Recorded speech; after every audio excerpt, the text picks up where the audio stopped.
He was a gentleman in Florida that put up citrus groves and started to sell them. And the Supreme Court had to decide what is an investment contract, because an investment contract is a security. This four-part test,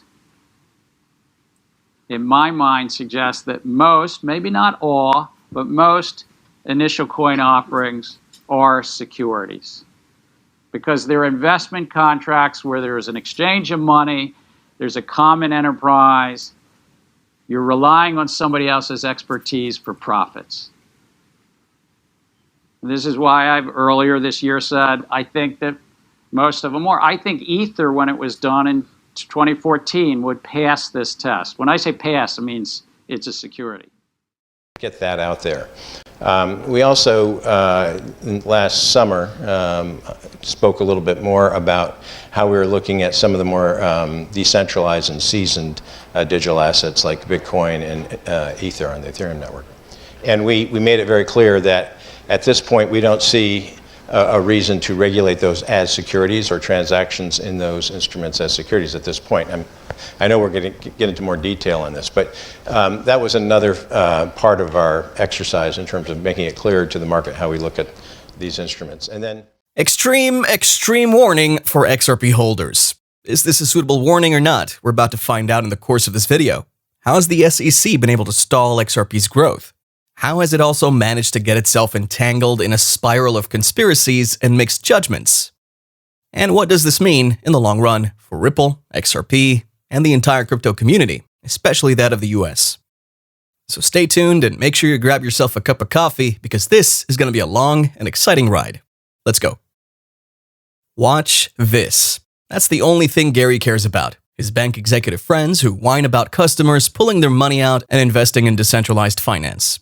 It's not the investors' desire to be protected by Gary, it's the bank's desire to have Gary protecting them. And then Attorney John Deaton replies to that with the tweet, "This really does sum up Gary Gensler's problem with crypto." And it is in his own words. I can envision him listening to the Jamie Dimons of the world, shaking his head in disgust and thinking, we have to stop people from taking money out of the bank. Just as he goes on to file a letter asking the judge in the Ripple versus SEC lawsuit to let him write a brief on behalf of the over 67,000 XRP holders who've been affected by the SEC's ill-conceived lawsuit against the blockchain company, we've seen Attorney John Deaton taking such bold moves as filing for XRP intervention in the case, which was first denied but then later granted, where a select few of these XRP holders, headed by himself, were given Amici Curiae status in the lawsuit. However, the move to request from the judge permission to write a brief on behalf of the affected XRP holders arises from a recent testimony made by an expert SEC witness who reported on what information reasonable XRP holders were relying on when they bought the token. Given this, John Deaton hints that he bets that this witness gave testimony without interviewing a single XRP holder. So what is this big warning for XRP holders? Guys, check this out. This was from about a week ago, posted on the SEC's official webpage by Gary Gensler and addressed to the North American Securities Administrations Association, or NASAA, specifically to the president of the Maryland sect, Melanie Center Lubin, entitled Investor Protection in a Digital Age, Remarks Before the 2022 NASAA Spring Meeting and Public Policy Symposium. And if we're to scroll downwards a little bit towards the bottom, the SEC chair indicated to the NASAA that over the past year, several bank executives have shared their concerns with me about the sheer number of depositors who have moved money from their bank accounts into crypto-related exchanges and wallets. Drawing similarities between the current state of affairs to that of the days of Mr. Joseph Norman Dawley, who advocated for the passage of the first state securities laws, known as the Blue Sky Laws, a striking similarity between that era from about a century ago to this time, where the local banking executives are constantly complaining about account holders taking out their funds away from the banks to purchase such other investment assets like securities from hucksters and scammers, in Gary's words. And further down it reads, as I hear from bank executives about their customers shifting their savings to speculative crypto assets, I think of how Mr. Dawley responded to a clear need to protect investors as technology and finance changed. However, the passing of the Blue Sky Laws led to the founding of NASAA in 1919. At the time, the world was in an earlier era of rapidly evolving technology. Hence, there was no way anyone could have ever thought there would be such a thing as cryptocurrencies. So essentially what this tells us is that all Gary Gensler cares about is his colleagues in the banking sector. They come up to him and maybe offered him anything to take down this new and worrisome asset known as cryptocurrencies. And to get a grip of this asset class, all in a single catch, to do so, the SEC had to deem these digital assets as securities. At least some of them. And which cryptocurrency does the SEC decide to probe this time? None other than XRP.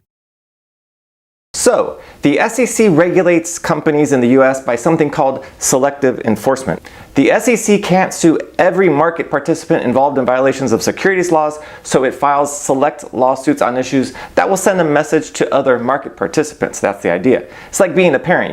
You randomly spank one of your kids for doing what all the others are doing, just to keep them in line. Anyway, and in regard to the crypto industry, you can see that there have been surprisingly few lawsuits filed by the SEC. And the lawsuits that are filed are parsed over by private securities lawyers and used in opinion letters to crypto companies saying, don't do this or make sure you do that. Now, looking at this chart, you can see the number of crypto-related lawsuits filed by the SEC really picked up in 2018. Now, why is that?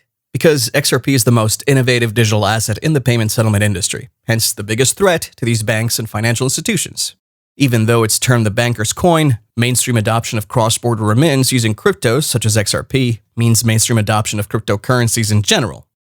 So what happens when the global economy attains widespread adoption of these digital assets? More and more depositors would have to take their money away from the custodial and centralized banking system into the decentralized and autonomous world of digital currencies. And how has the SEC managed to get itself entangled in a spiral of conspiracies and mixed judgments? According to this tweet, Sento Sumusaba finds a different kind of proof that Hinman was well aware of his involvement with the Enterprise Ethereum Alliance. Going through the footage made by this Twitter user, we can see that top-ranking officials in the SEC, such as Bill Hinman and others, have a strong affiliation and are possibly members of the Ethereum Enterprise Alliance, essentially emphasizing how biased Hinman and the SEC were at the point of the Director of Corporation Finance making the Ethereum 2018 speech. And how has the SEC been able to stall XRP and the growth of the entire cryptocurrency industry, especially that in the US, through its lawsuits? Let's take a look at this video. This speech was called When Howie Met Gary, because of those two cases. The Howie case we've talked about. The Gary Plastics case was a case involving a CD, a certificate of deposit. And by statute, certificates of deposit are declared not to be subject to securities regulation. But in the Gary Plastic case, a CD was. And it was because it was repackaged and offered in a way where the broker was adding some services and creating an expectation from the folks that were buying the CDs from them that they would do more to that CD and give them a better return. So we titled it that because it sort of illustrates the point. Regardless of what you call something, a token or whatever, we're going to look at it on a principles basis. And so a CD, which is by statute not a security, could be a security. A token, just because you call it a token, doesn't mean it is a security or it's not a security. You have to look at the circumstances around the way it's being sold and what people are expecting when they purchase it. So we've seen SEC officials who at some point had erratic discernments and assertions in recording regarding the Vitalik Buterin pioneered Ethereum token. Yet they're now seen as going contrary to their words, breaking their sworn oaths to protect and uphold investors' interests at all costs. I've said this before, and I'll say it again. The SEC's case is a failed one. As we go in deeper, unearthing newer insights, documents, and evidential materials, the more we find that the SEC has no claim. So don't be deceived, guys. The earlier you buy in, the better it is for you. The elites know this, so they don't want you to know this. So make sure you buy in now, at its cheapest, and wait for the pump to the skies. Can't say I didn't warn you. Talking about the effects of a settlement that is nigh, how it would help boost XRP through Ripple's extensive global remittance corridors, and what this settlement means for XRP. What this means in the long run for Ripple, XRP, and the entire crypto community, especially that of the US, is an explosive price bump. Once again, I say this, Ripple will potentially come out victorious in this lawsuit. With all of this proof, it's almost impossible for the SEC to come out as victors. So let's make a toast to that in advance for XRP's upshoot towards the moon and for the solid victory for all crypto enthusiasts, specifically those here in the US. We have to preserve digital cash. That has to work on the open internet. It has to work interoperably with anyone, anywhere. That's how we're going to solve this problem. And I think we're really close. I mean, USDC itself we've seen over $3.5 trillion of transactions directly on the internet between counterparties. And so if we can, improve it with more scalable blockchain technologies like, Brad's company provides, and we can make this extremely low cost to move, and then enable individuals with digital wallets that can interact, and you can scale into the risk, right?